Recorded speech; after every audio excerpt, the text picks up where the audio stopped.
This is Taylor March with Trailnet, Policy Director there, and I'm here with Kia Wilson talking about open streets. Kia, do you want to briefly introduce yourself?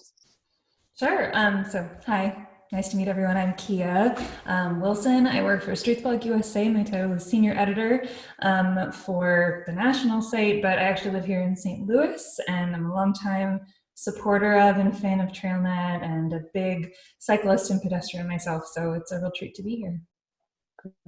Thanks for being part of the conversation. So we wanted to just reach out and talk a little bit about Kia. You've been doing a ton of writing about kind of like the concept of street closures during the age of coronavirus and how cities might look at that and how they could do it better. So just wanted to kind of get your thoughts and have a conversation about it. So I guess to start off, when we talk about open streets, what are we talking about? Yeah, so the open streets model extends primarily from the ciclovia model, if you're familiar with that. In Bogota, Colombia, there were two brothers by the name of Peñalosa, and Gil Peñalosa is the one of the two who was the head of the Parks Department. And Bogota as a country was dealing with excessive congestion, a high pedestrian fatality rate, all kinds of problems. And they said that probably the best way to solve that was to open the streets. And when we say open streets, we mean actually close them to cars so that we can open them to pedestrians, cyclists, hula hoopers, wheelchair users, tricycle users, anyone who wants to do something in the street besides drive a motor vehicle that has the potential to be deadly or injurious to others. The open streets model has been adopted overseas and is now in use in hundreds of countries around the world, some of them on a very regular basis. Ciclavia, which is Ciclovia with LA in the middle, is Los Angeles's edition. They do it once a month. They are not doing it during COVID-19, which is an interesting topic for conversation later. But the general gist of an open streets event is how do we activate unused public space, and most of our roads are unused public spaces most of the time when there isn't a car directly traveling on them, to more equitably represent all the ways that human beings can use them. In the age of COVID-19, we do see the open streets model sort of shifting a little bit because, what I just described probably sounds a little bit like a giant block party. We're not doing the kind of like everyone is standing this close to their neighbors, playing Twister right now in the streets. And it's starting to look a little bit more like what folks in my realm are calling the Streets to Trails program, which is the same idea, but it's saying that we want longer sections of our streets to be opened, and we want them to be available specifically for movement, the same way that you would use a trail to go for a hike, go for a walk, maybe you stop on a yard out of the way of other moving vehicle, or vehicle as in bicycle and pedestrian traffic, and enjoy a picnic. But otherwise, the idea is to keep things in motion. So that's sort of a quick and dirty primer on what it is, but I'm happy to talk more. Great. Yeah. Thanks, then. Thanks for the clarification on like the normal version of what they look like versus what it looks like during coronavirus, because I think that's really important. We were both involved in one on Louisiana Avenue a couple of years ago that was very much a block party, and this is not not the time for block parties, but still an important topic. So so with that, what are some cities doing that you think is really innovative and cool? What are you looking for? Who are you looking to for inspiration at this time? Well, the big story in the US is obviously Oakland, California. Oakland, California pretty recently, I think within the last week, announced that they were going to be opening 74 miles of open streets to the public, which is huge. They are not doing it all at once. They're doing it kind of a few blocks at a time. I think they're up to 6 miles as of today. I'm trying to remember the specific number. But they're doing it physically. They are doing it with the help of volunteers and residents. The streets department is doing it rather than the police, which I think is actually a very very important caveat, especially from a racial equity lens, and we can talk about that more later. But eventually they are going to get to the point where there will be not only places for people to recreate immediately outside of their homes without fear of getting hit by cars, and recreation outside of the home is, in my opinion, crucial right now, as long as it can be done safely, but also for people to get to their destinations, for essential services workers who usually rely on Oakland Transit, and Oakland is a very transit-dependent city. Usually transit-dependent is a compliment. Right now it's challenging, and it gives them a way to walk to work, bike to work, without fear of an unpleasant or dangerous or highly polluted car going into their path. I am a little bit optimistic about New York. New York did, I think, what was initially not the best open streets event. My colleagues over at Streetsblog New York, who I work with very closely, certainly were not very impressed by it. Bill de Blasio, their mayor, opened, I think, like 3 miles of streets total, like if that. It was there were about like 17 cops per block, which not everyone is comfortable hanging out with police in the street. They're just not. And even if you and I might feel that that's not a threatening environment, some people do. And it cost the city a fair amount of money because they were directing traffic throughout the time, rather than trusting in what I think many of us have witnessed during this era of social distancing, which is sort of the power of human beings to adapt to changes in their environment. I do not live on a street with an open streets policy, clearly, because I'm in St. Louis, but I am seeing neighbors stopping traffic themselves. I am seeing people mid-block crossing every single block that I'm on. And there are ways to systematize that sort of organic,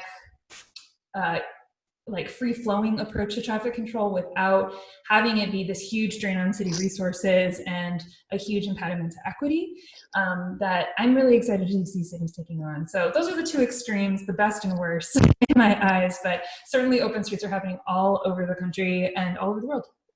That's awesome. Yeah. I know we had looked a little bit at the example from Oakland, and it sounded like a lot of what they were doing was kind of like these like soft closures where like it's closed except for like local through traffic. And in some conversations with other folks that I've had in St. Louis is, it's been difficult for us as advocates. We're all working from home, and many of us are kind of not taking those optional trips. So just to try and get a feel and a read for what does the congestion in St. Louis look like? Is this even an issue that needs to be addressed in the same manner as other cities? Because there's a lot of the things that we're looking at for inspiration are cities with a lot higher population densities. Totally. And so we were kind of curious, whether or not St. Louis's street grid kind of already a lot of times functions very much like an open street in many places, and especially with a lot of the Shamel pots and things like that. So are there areas that you've heard about or noticed in St. Louis where congestion has been a problem? Without a doubt. I have a personal experiment that I've been using to supplement the little data that is available. For folks who don't know how traffic data works, it's something that drives me bats as a reporter all the time. Typically, traffic data is collected and released to the public after analysis roughly every 2 years on the basis of traffic counters that are placed in random areas throughout the country. However, we have some emerging interesting technology through cell phone data, anonymized cell phone data, since we're all carrying cell phones around in our pockets that we may or may not know is broadcasting GPS data. There are some downsides to that, but the upside to it is that there is a map you can go to right now. It's on streetlightdata.com that will show you how much vehicle miles traveled in cars has dropped compared to this day last year, or the baseline of January of last year, excuse me. And traffic is down 66% in St. Louis City right now. It's crazy. I've seen it go down as low as 70 on certain days. I've seen it go as high as 40, but a 66% drop off is on track with what's happening on average nationally, and it's humongous. The way that I've sort of personally been supplementing that data is I live in Fox Park, so I like to hike to the top of Compton Hill Water Tower and sort of look around, because Fox Park, for folks who haven't been to my neighborhood, I found that it's like a recent real estate term, so longtime St. Louisans have no idea what Fox Park is, but it is a mix of, you got Grand on the one side, a big arterial, which is seeing less traffic by and large, but it is where most of the traffic is going. Then you got this traditional streetcar suburb style of neighborhood development with your Shamo pods. I'm not from St. Louis, so I'm probably pronouncing that wrong. With Compton Heights, which has sort of a natural slow streets mechanism because you've got one-way traffic in this like strange loop that makes no sense to cut through. So that's where I like to walk my dog because it's a natural slow streets. No one goes there unless they are driving through as a resident. And then you've got streets that are kind of in between, like Russell Boulevard, and Compton Avenue that function as cut-throughs. And what I'm seeing is everything's down a lot on the inner neighborhood streets, a little on the Russells and the Comptons, and then not very much at all on the arterials, the Grands and the Jeffersons. And if you look at the highway, it's all freight trucks. It's all freight trucks. So, I mean, this is just my anecdotal stuff, but I think that there is a real argument with the open streets model to start with the lowest hanging fruit possible. And especially in St. Louis, that's the easiest thing to do. If I did it in my neighborhood, I would close off Hawthorne and Longfellow and Compton Heights formally. I would just do it. I would close off, the end of Victor that dead ends into Compton. I would just like make that a permanent block party all the time. I would do it in bits and pieces. And then you start thinking, as traffic adjusts, what are the patterns? How do we adjust this so that we have the ability to create networks of connectivity so that my neighbor who works at SLU Medicine has an easy way to get to work from his house. I think that there's some great advice from folks like Brett Todarian, I think is how you pronounce his name, and Mike Leiden. If you look on Twitter, if you just Google open streets, they're like the guys who love to talk about this, that in under 2 minutes, you can craft a pretty comprehensive and exciting open streets policy for any city based on what the traffic patterns are right now. And in a city with our style of road hierarchy, there's very clear spaces to start. It's in parks, it's in small neighborhood streets, it's alongside riverfronts and things like that, to the extent that like the River de Pears Greenway should be accessible right now from places adjacent to parks. There's all kinds of rules and wisdom out there to follow if we wanted to do this tomorrow. Yeah, a 66% drop in St. Louis is very significant, especially whenever you consider the road network within the city of St. Louis is built for 1 million people. And usually we have a third of that. So a 66% drop on top of that means that there's a lot of extra space. I wonder if, one of the things we've heard is like in Kansas City, they're seeing a significant reduction in vehicle miles traveled as well. But they're also seeing an increase in speeding, and their local law enforcement has been citing that as increasing the danger for people who are out walking or waiting for transit or biking. Have you heard any stories like that from St. Louis?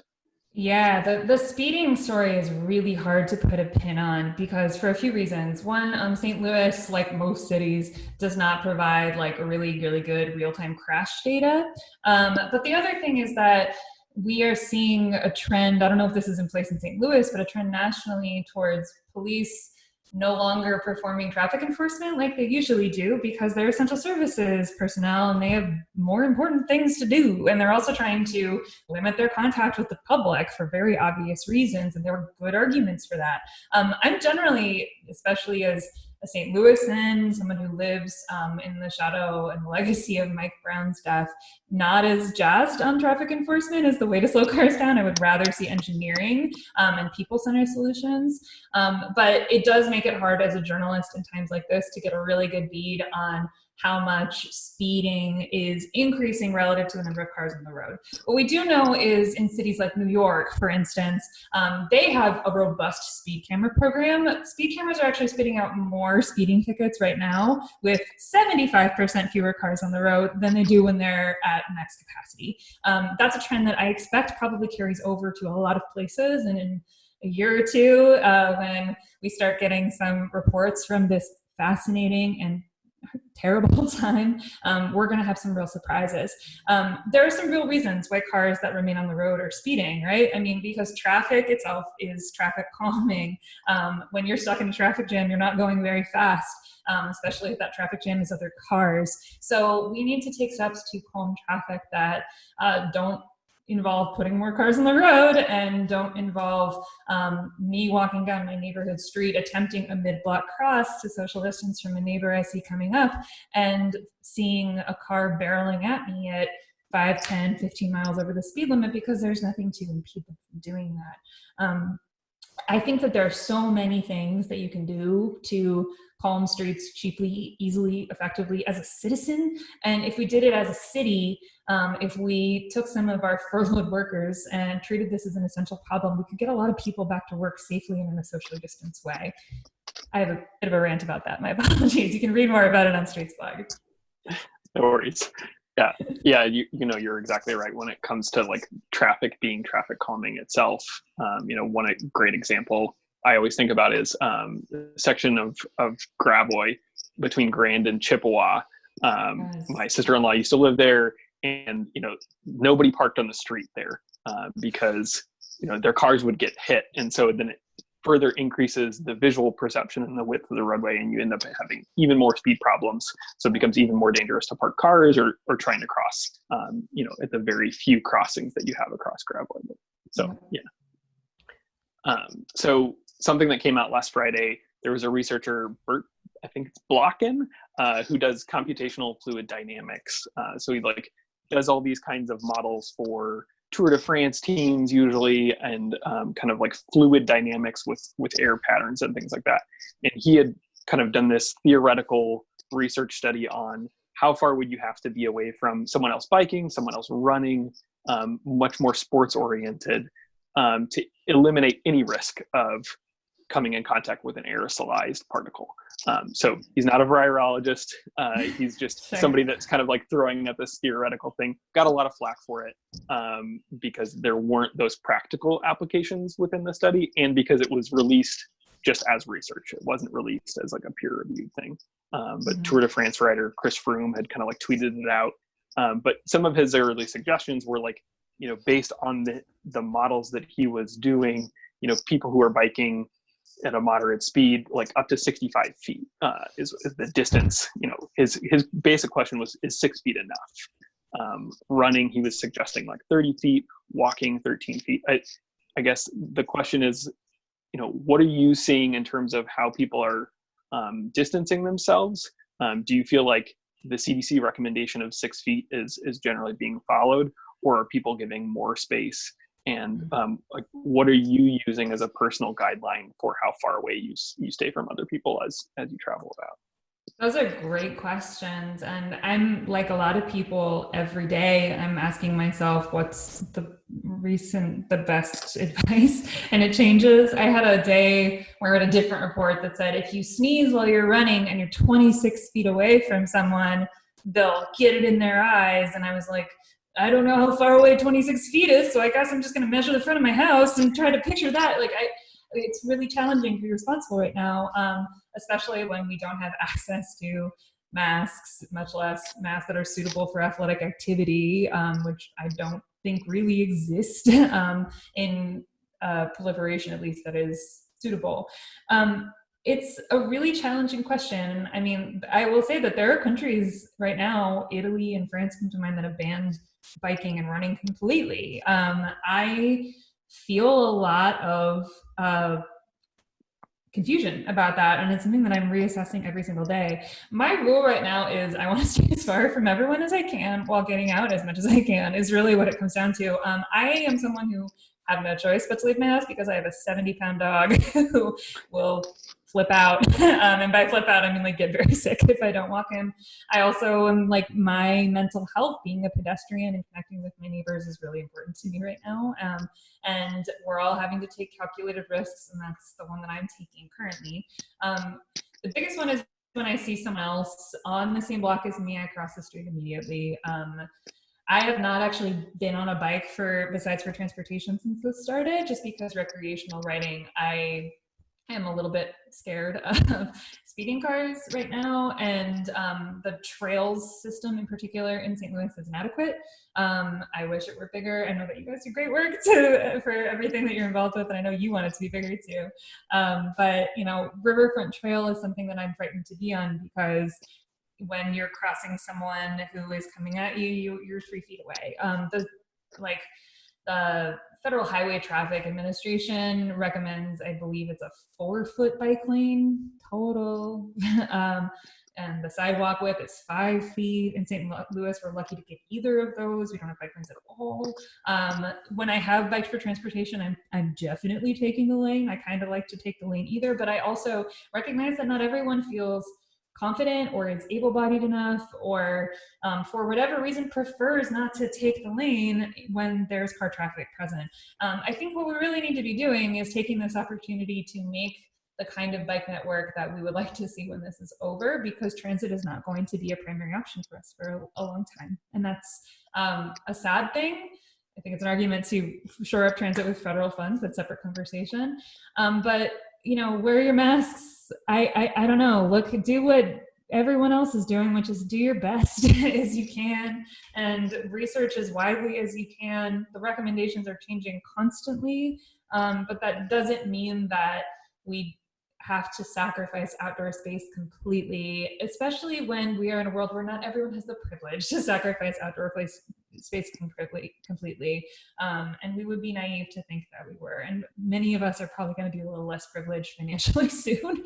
So let's prepare for that world and make the best of it that we can. That's where my heart feels today. But I'd love to hear feedback.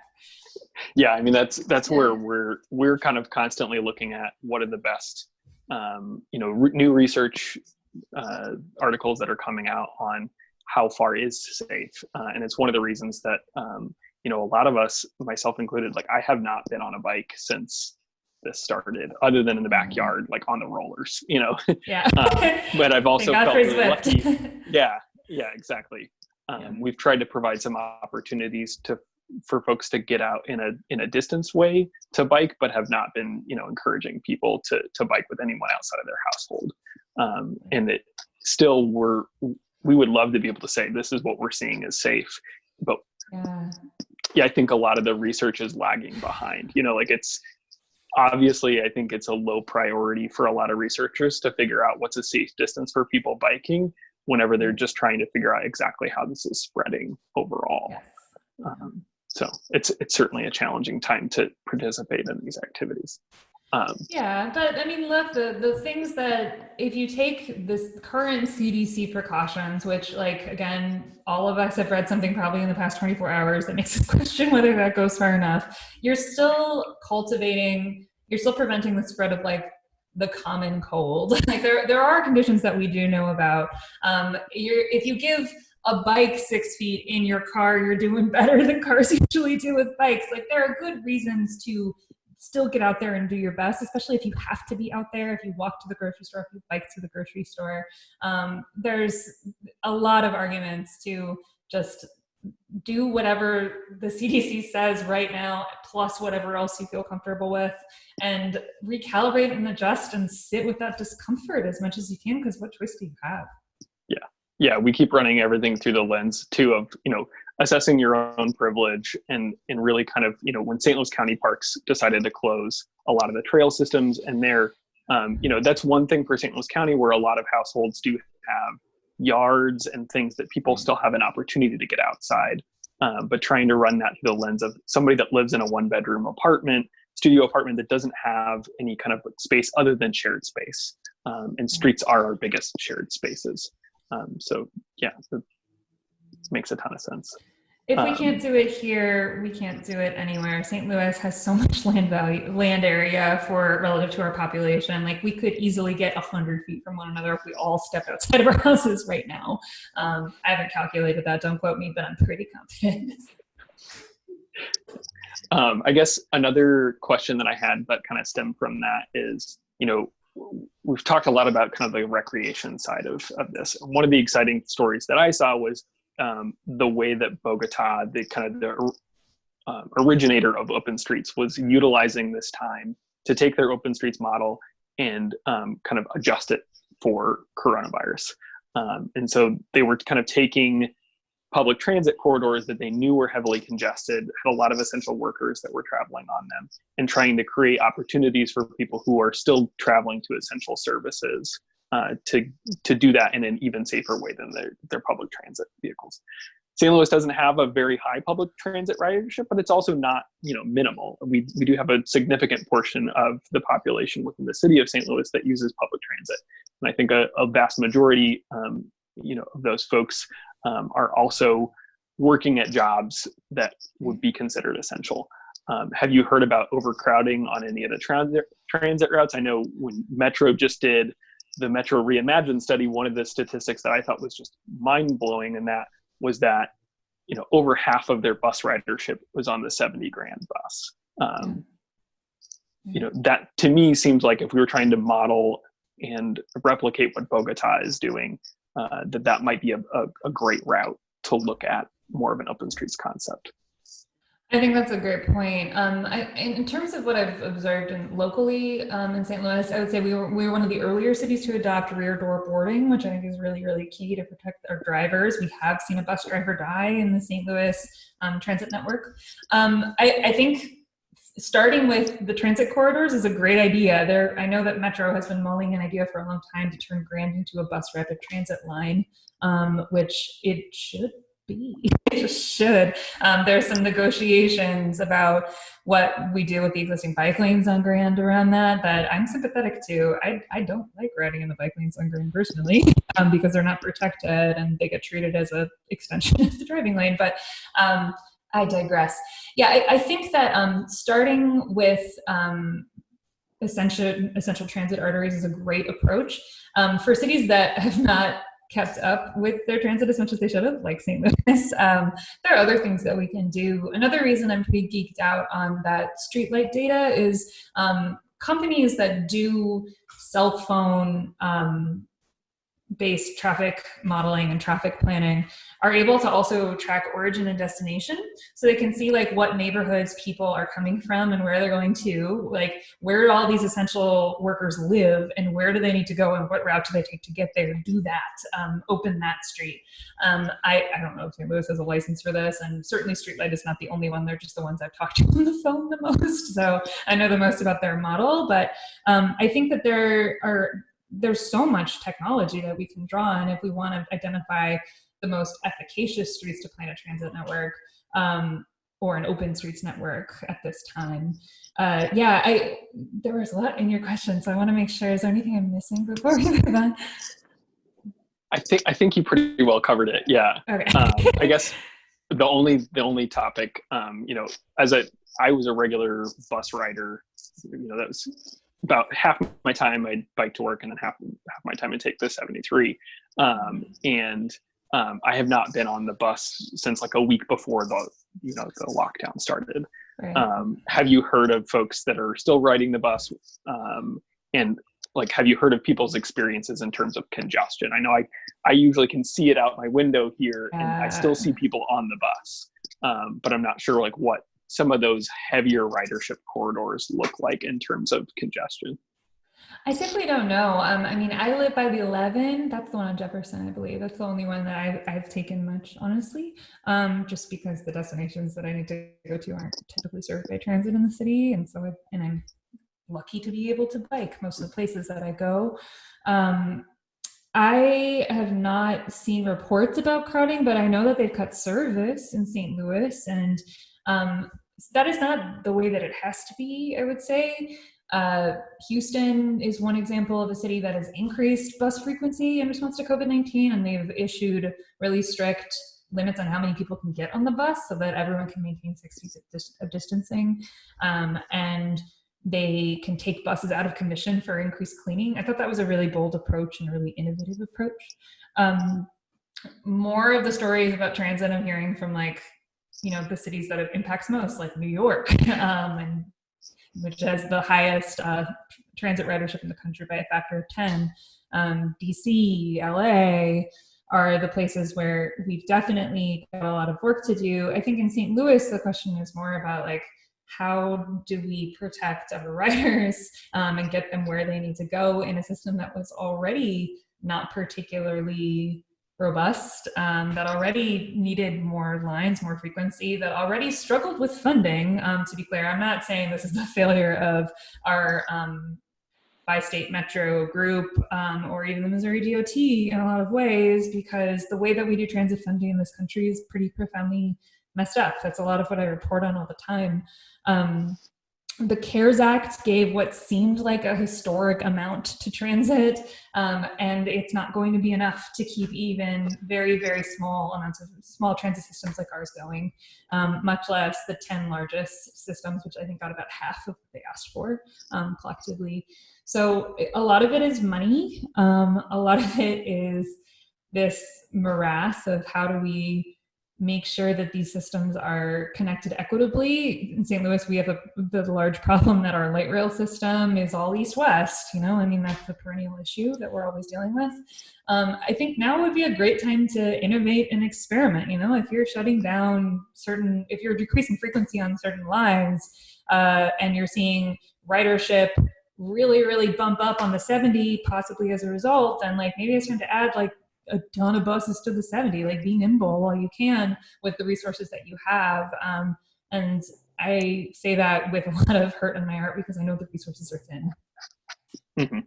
Yeah, absolutely. And how do you do that with transit operators as well and keep them safe is always kind of the other part of that conversation that, there's a lot of moving pieces.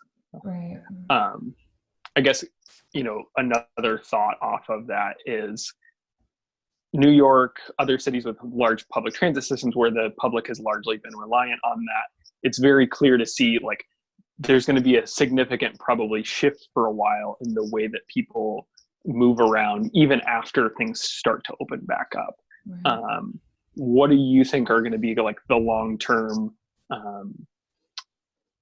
transportation shifts that we see as a result of this? And specifically, how do you think St. Louis is going to be different from other cities based on the way that our transportation makeup already is?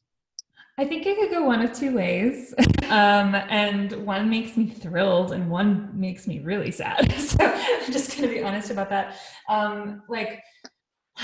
The one that makes me thrilled is that we will see a large scale shift away from car travel. That this drop in VMT that we saw will be permanent. And the reasons that it will be permanent are that, depressingly, no one can afford to buy a car anymore. New car sales are in free fall. There's some evidence in very certain places that used car sales are on the up and up, but that also has to do with them loosening up the auto lending market, which is already kind of a mess. So that's cute. But I think that, travel by car always goes down. New car sales always goes down during recessions.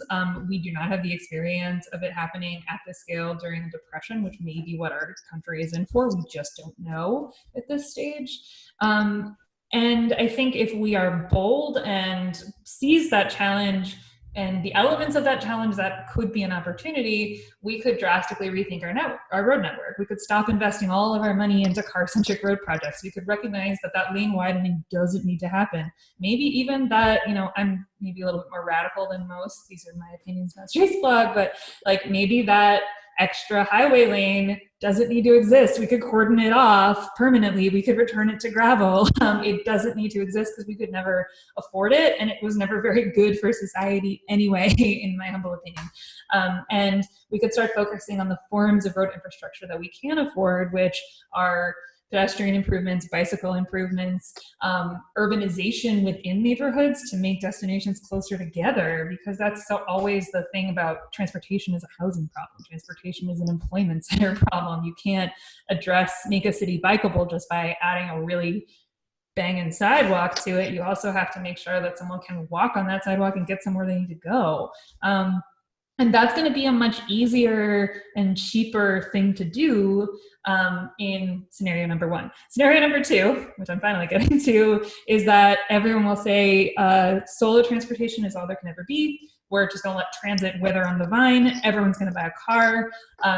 All movement outside of the home or private vehicle will be restricted forever. I don't think that will happen, but I do think that we have to be vigilant of it, because, you know, there are already stories starting to trickle out of people saying, like, you know what, I didn't own a car before, but I'm going to buy one. You know what, I used to ride my bike all these places, but I can't keep up with the CDC's recommendations or the latest research about how safe it is to ride a bike. So it's the responsible thing for me to buy a car, which is then going to pollute my neighbors and kill their health that way instead of transmitting the coronavirus. It's a really challenging calculus that we're all being asked to do as individuals. Hopefully, in my heart of hearts, I hope systems reinforce it so we don't all have to do that calculation on our own. I hope that we make it very, very attractive to walk and bike, and we reopen our streets as much as possible. I hope we reinforce transit as an essential service that probably should never have been fare dependent in the first place. And we make it even more robust in the same way that we are constantly pouring money into roads. I kind of hope transit becomes the next boondoggle, and I say this as someone who's been openly critical of the loop trolley. Not right now, I'm like, sure, 1,000 loop trolleys, why not? I'm kidding, but I think this is a historic moment. It's already a historic moment for transportation, and what we do with it is going to say a lot about who we are. Yeah, absolutely. And we're having this conversation. I think today I heard on NPR was the first day in history that fuel prices went negative. The price per crude. What does that even mean? they're paying people to take the oil because they had sold futures for it. So we're living in an unprecedented time. I think we both went through the 2008 as employed working people crisis, and there was a huge boom in the amount of people who were choosing to bike to work through that financial crisis as well. So I'm as well. So I think we have a history of responding that way, and hopefully we can better plan for it this time and provide more space for people on the roads at the same time. So.